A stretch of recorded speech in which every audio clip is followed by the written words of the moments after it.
hate to break it to you, but that is not the sound of a clock. That is the sound of your connecting rods filing for a divorce because you decided to boost your daily driver with a turbo kit that cost less than a pair of limited edition Jordan. We definitely need to talk because right now there's a kid named Kyle in a suburban driveway installing a GT35 style turbocharger because he bought it from a seller named Super Happy Boost Parts CN onto a stock block LS1. Kyle thinks he's probably building a Hellcat killer. What Kyle is actually building is a Claymore mine with a serpentine belt. I've spent the last month looking at your comments and watching the turbo versus supercharger debate rage on, but some of you missed the point. You took a budget build as a challenge to see how close to poverty you can ride without dying. Today, I'm going to tell you the exact parts you need to buy so you don't end up in a tow truck flatbed. So let's get into how to save your build, but still using turbos. Let's dissect the heart of the problem. The $150 turbocharger. To the untrained eye, this looks like a turbo. It spins, it has a shiny compressor housing, it smells like machine oil and regret. But to a metal urologist, anyone with a basic survival instincts, this is what we call Chinesium. A turbocharger that spins anywhere from 100,000 to 150,000 RPM. At those speeds, balance isn't really a suggestion. The issue with the eBay special isn't that it won't make any boost. Oh, it will make boost alright.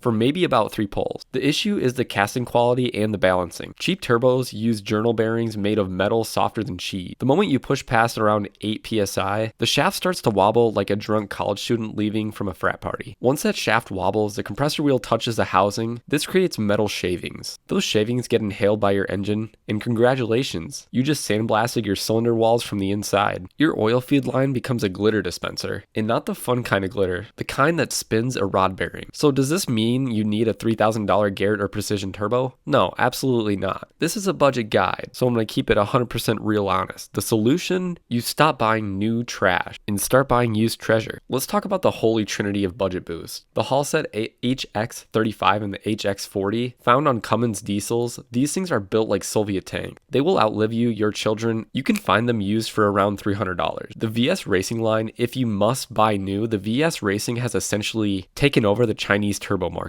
They actually balance them. They are not only clone turbos, so I trust to commit to the red line. Then the OEM takeoffs, the K04s from Audis and the TD04s from Subarus. If it was from good enough for the factory, it's good enough for your Honda Civic. So hear me out. If the turbo is the bomb and the wastegate is the safety pin, and you guys are buying safety pins made of paper clips, for the uninitiated, the wastegate controls your boost pressure. It opens to let exhaust bypass the turbines so you don't spin the turbo to infinity. So let me break it down for you. When you buy a $40 wastegate and you are trusting a 50-cent rubber diaphragm to keep your engine from seeing 30 pounds of boost when you only tuned it for 10, we call this the moon launch. You hit the gas, the cheap wastegates get stuck because it's closed and the valve stem bent due to the expansion, and suddenly your 600 horsepower dream becomes a momentary 900 horsepower, followed by feeling 0 horsepower and a pile of scrap metal. Your connecting rods will attempt to leave the block to seek legal counsel. So the solution is never ever buy a cheap wastegate. I don't care if you're eating ramen for a month, buy a Tile, a Precision, or a Turbo Smart. If you absolutely cannot afford one of these, look at the VS Racing gates, but take them apart and inspect them first. A $200 wastegate protects a $3,000 engine. So we can all agree, the most exciting sound is the stew,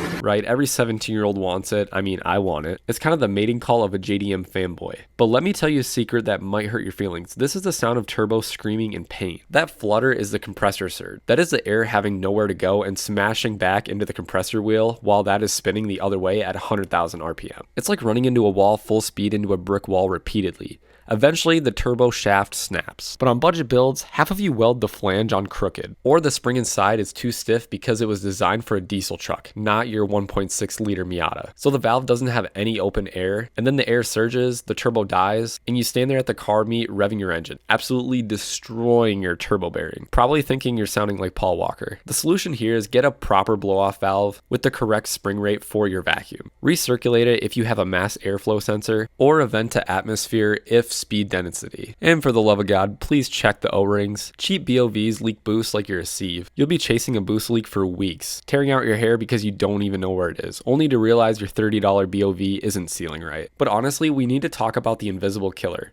You spent $500 on a turbo kit, you spent $200 on the intercooling piping, and then you kept the stock fuel injectors? When you add air, you must add fuel. Hear me out. This is the law of combustion. If you run lean under boost, the cylinder temperature spikes hotter than the surface of the sun. Your pistons will melt, not crack, they will melt. They will turn into a liquid aluminum soup. And I know, injectors are expensive. And some people will ask, can I just decap my stock truck injectors? No, decap your injectors like you're doing an eye surgery with a chainsaw. Sure, it flows more, but the spray pattern is like a garden hose set to the jet. You get fuel puddling, bad automation, and one cylinder running rich while the other cylinder 4 probably runs lean and detonate. The solution to this is Snake Eater Performance legit budget injectors, FIC, which are pretty nice. I've heard Walbro 450 fuel pumps is basically the gold standard. If you are on a stock fuel pump with a turbo, please don't do it. And then wideband O2 sensors.